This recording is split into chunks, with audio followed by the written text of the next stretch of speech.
Welcome to Save Point, the destination where you are guaranteed to be force-fed information about gaming. I'm Maude Garrett. I'm Paul Verhoeven. And I'm Junglist. Today we're going to be reviewing Marvel vs. Capcom 3. And we're going to be having a look at Homefront. But first, it's news time. Easy now. It is news time though, so you should probably stick around for that. I'm here at the Ivy in Sydney where we're celebrating the relaunch of the World Cyber Games in Australia.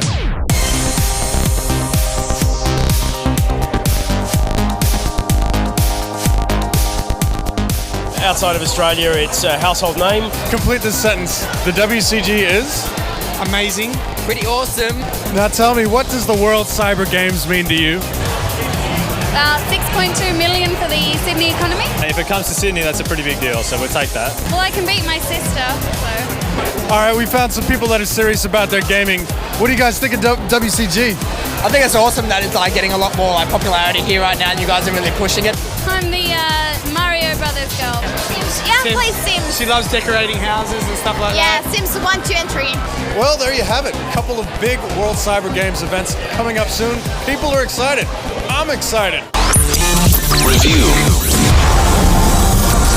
Next up, the biggest names from the Marvel Universe. Meet your favorite Capcom video game characters. It's Marvel vs. Capcom 3 from THQ on PS3 and 360. Hadouken!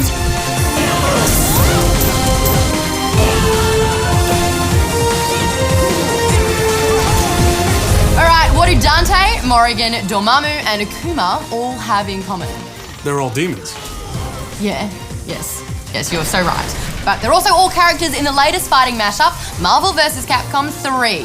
Now, there have been other fighter mashups, but we've been waiting 10 years for this particular sequel. With all the superheroes from the Marvel Universe and main characters from games like Street Fighter, this is the big one. Yeah, and one thing Capcom have done really well is treat the characters with respect. So they've had representatives from the comics come on board and make sure people's beloved characters haven't been mangled. So they walk right and they talk the right way. They even wear the right costumes. Matches in this game are 3-on-3, with 2 characters fighting at one time. You can call in your teammates for quick assist attacks, or you can do an all-out swap. Injured characters while off screen will heal, but you gotta watch out when you do that because they're vulnerable for just 1 second. And you know what? When you're playing you only need just 1 second. Right. Well, I mean, you can swap characters the boring way if you're a chump, but in this new version, it actually lets you swap mid-combo. It also plays a valuable role in the strategy of the game and also just continuing a combo for more damage. Believe it or not, those are actually the basic combos. Throw in the ability to combo a super attack with another super attack, things get pretty crazy. I'm such a noob. Yeah, I know. Look, the word epileptic has been used to describe Marvel vs. Capcom 3, and it's fitting. I mean, 6 characters in one match, all using their abilities with lights and flashes and explosions and lasers and Hadoukens. It's a lot to keep track of. I think they've walked the line between fan service and balance really well. I mean, they've streamlined the controls so that basically if you're familiar with how combos work, you can jump into any character and be competent straight away. Yeah, I mean, the controls have been reduced to 4 main buttons as opposed to 6, meaning you're fine using console controllers without buying an arcade stick, which is what you did. It still looks cool though. I like that. I recommend buying one. Absolutely. There's a lot of fun to be had here, and the fighting system is well worth getting to know. And it doesn't matter if you're into comics or not. Which you should be. You should be, but this is a great game to play with mates. The winner stays on until the end of time, i.e. you. Definitely worth checking out. Seriously, it gets annoying how good you are at this game. You're such a dick. You're gonna be getting a lot of that in the next couple of months. We interrupt the show for the startling piece of news. Unified Korean forces have invaded US soil, enslaving the population in the highly anticipated Homefront from THQ. Will it live up to its hype? We'll see. So, this is our fault. Not quite the future we had in mind, but at least we're free.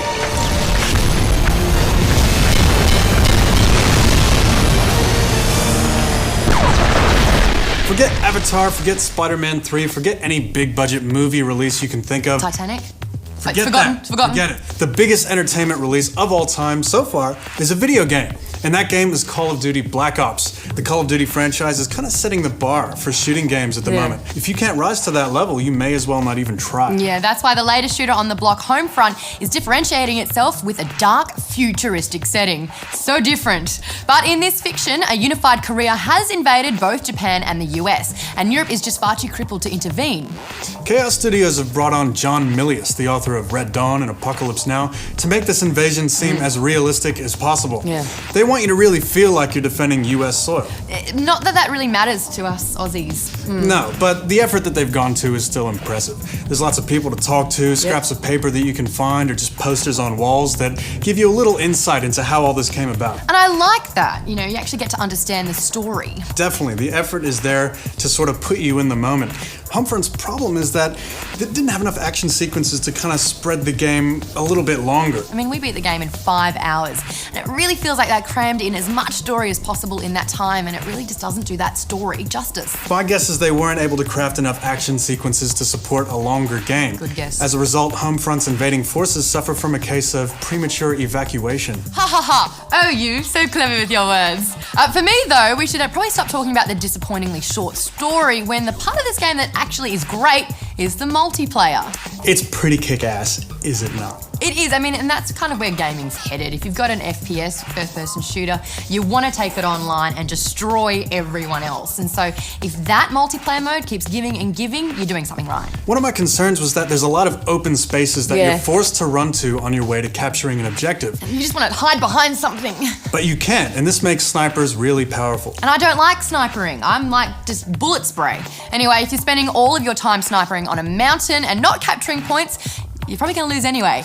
Yeah, plus this kind of balances out with other things like snipers occasionally leave tracer fire revealing their position, good. Or vehicles are good at getting them out of their nest. Yeah, screw the vehicles. I'm all about the drones. How cool are they? I mean, you can use the machine gun. Some of them, even the flying ones, shoot missiles. Absolutely. I had no problem rolling around in a drone behind a sniper line. You can easily take out about 3 of them. There's a flying one that just goes pew pew pew all over the place.